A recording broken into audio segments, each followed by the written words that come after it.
မြန်မာနိုင်ငံသူမြန်မာနိုင်ငံသားအပေါင်းနဲ့တကွရွှေပြည်သာမြို့နယ်မိဘပြည်သူများအားလုံးမင်္ဂလာပါလို့ကျွန်တော်နှုတ်ခွန်းဆက်တာပါတယ်ခင်ဗျာကျွန်တော်အမည်ကဦးအောင်မြင့်ပါကျွန်တော်လည်းရွှေပြည်သာသားပါပဲယခုလာမယ့်ရွှေကောက်ပွဲမှာတတိပုဂ္ဂလအနေနဲ့တိုင်းဒေသကြီးတို့ကိုယ်စားလှယ်တူဖြစ်ပါတယ်ကျွန်တော်ရွှေပြည်သာရဲ့လူဦးရေသုံးပုံတစ်ပုံလောက်ကစက်မှုစုံမူလာရောက်အလုပ်လုပ်ကင်နေကြတဲ့ရဝေးကရှန်နီးကသားရီသမီးတွေပဲဖြစ်ကြပါတယ်။လုံအားကနဲ့ပတ်သက်ပြီး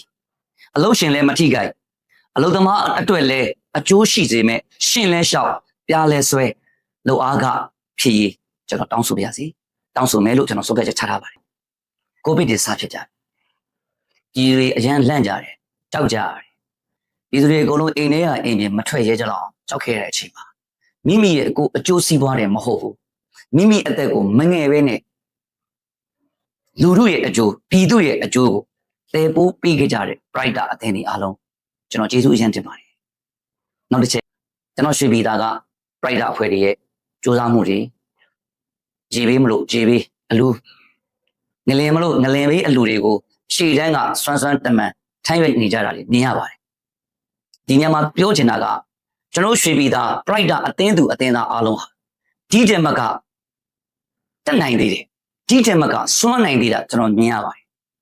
ဒီ Brighter အဖွဲ့တွေရဲ့စွမ်းနိုင်မှုတွေရဲ့ဈာထဲမှာအနေအကျဉ်းသောလိုအပ်နေတဲ့အားနည်းချက်တွေ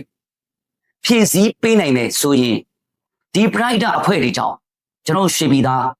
မှာရှိကြတဲ့ပြည်သူတစ်ခုလုံးတရလုံးဒီဆောက်ရေးတွေကျန်းမာရေးတွေလမ်းသားတွေလုံခြုံမှုတွေအများကိုရလိမ့်မယ်လို့ကျွန်တော်မျှော်လင့်ပါတယ်။ဒီအောင်ကျွန်တော်လွတ်တော်မှာ Brighter တွေအတွက်တောင်းဆိုတင်သောကိစ္စမှန်သမျှကိုတောင်းဆိုမယ်လို့တန်ထိတ်တန်ချထားပါတယ်။နောက်တစ်ချက်ကျွန်တော်ရွှေပြည်သာမြို့အကျယ်ဝန်းနဲ့ကျွန်တော်တို့ရွှေပြည်သာရဲ့လမ်းတရားအစရှိသည်တို့ရဲ့ဖွံ့ဖြိုးမှုတွေကလည်းအင်မတန်နောက်ကျနေတာတွေ့ရတဲ့အခါမှာလဲရွှေပြည်သာမြို့အတွက်လမ်းတွေရေမြောင်းတွေတက်စမီတွေ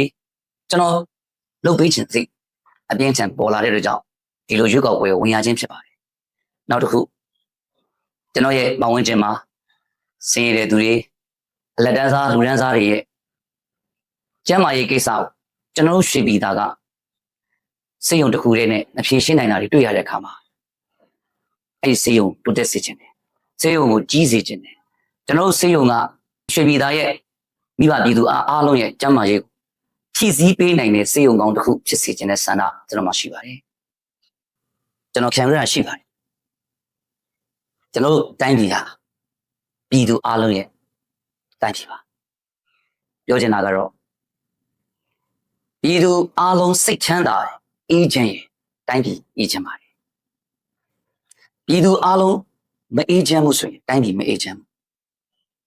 တိုင်းပြည်မအေးချမ်းရင်ဘာဖြစ်မလဲတိုင်းပြည်ပေးချင်တော့မတိုးတက်ဘူးမဖွံ့ဖြိုးဘူးဘာတွေမတိုးတက်ဘူးလဲဘာတွေမဖွံ့ဖြိုးဘူးလဲကျွန်တော်တို့ရဲ့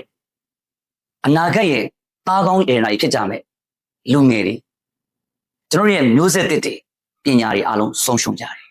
ပညာဆုံးရှုံးတော့ကျွန်တော်တို့တိုင်းပြည်ကိုမတည်ဆောက်နိုင်ကျွန်တော်တို့တိုင်းပြည်ကိုမကာကွယ်နိုင်ဘူးကျွန်တော်တို့တိုင်းပြည်ဖွံ့ဖြိုးတိုးတက်မဲ့ပညာတွေကိုမသင်နိုင်တဲ့ကြောင့်ကျွန်တော်တို့လူငယ်တွေမှာကျွန်တော်တို့လူမှုပတ်ဝန်းကျင်မှာဇယိုက်ဆန်လာပါတယ်ဥပဒေတွေမဲ့လာပါတယ်အမှားနဲ့အမှန်ကိုမဝေခွဲနိုင်ပါဘူးဒါကြောင့်ကျွန်တော်တိုင်းပြည်အေဂျင့်ဖို့ကျွန်တော်တိုင်းပြည်ငြိမ်းချမ်းဖို့ကျွန်တော်တိုင်းပြည်ရဲ့အနာဂတ်ကလေးလူငယ်တွေပညာအေးစစ်စစ်သင်နိုင်ဖို့ကျွန်တော်လူငယ်တွေရဲ့ကျန်းမာရေးဂရုတစိုက်စောင့်ရှောက်ပေးနိုင်ဖို့ကလေးတွေအားလုံးအတွက်ရည်ကြီးလိမ်မာဖို့ဘာသာတရားတွေစာအုပ်စာပေတွေဂီတတွေဒါတွေဖွံ့ဖြိုးဖို့အတွက်ကျွန်တော်လွတ်တော်ကိုသွားပြစီလွတ်တော်မှာဒီအရေးတွေကိုတောင်းဆိုပြစီတင်ပြပြစီလို့ကျွန်တော်ရဲ့ရွှေပြည်သားအမိအဖတွေအားလုံးကိုတင်ပြပြစီ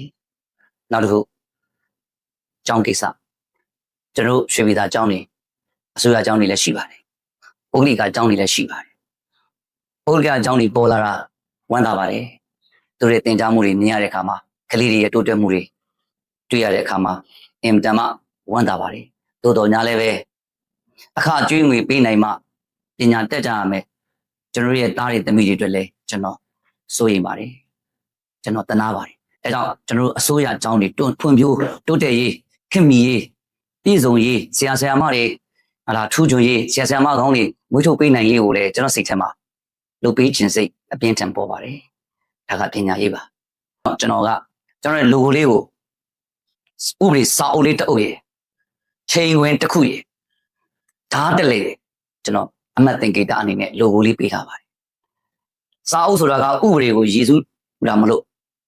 ဥပဒေဆိုတာစီကံဤဥပဒေတွေပါတဲ့စာအုပ်ဥပဒေမရှိရင်စီကံမရှိရင်ဘယ်အရာမှမဖွံ့ဖြိုးနိုင်ဘယ်အရာမှမတိုးတက်နိုင်ပါဘူးဒါကြောင့်ကျွန်တော်တို့အတွက်ဥပဒေဟာနံပါတ်1အရေးကြီးတယ်လို့ကျွန်တော်ခံထားပါတယ်နံပါတ်2ချိန်ခွင်ကျွန်တော်ချိန်ခွင်ဟာတရားမျှတတဲ့ချိန်ခွင်လွတ်လပ်သောချိန်ခွင်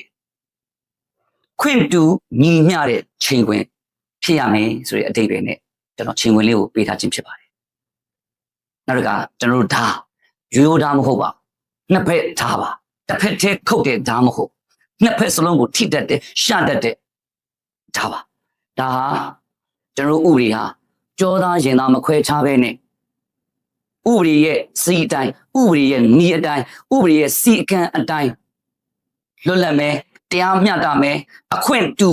ဆုံးဖြတ်မှုတွေလုပ်မယ်ဆိုတဲ့သင်္ကေတကိုပေးထားတဲ့ဒါပါဒါကြောင့်ကျွန်တော်ရဲ့ logo လေးဖြစ်တဲ့ချိန်ခွင်ရဲ့ဓာတ်ရဲ့စာအုပ်ရဲ့ဘေးနားကခလုတ်ကလေးနှိပ်ပြီးကျွန်တော်အတွက်စန္ဒပြုပေးပါလို့ပြောချင်ပါတယ်အားလုံးကိုကျေးဇူးတင်ပါတယ်ခင်ဗျာ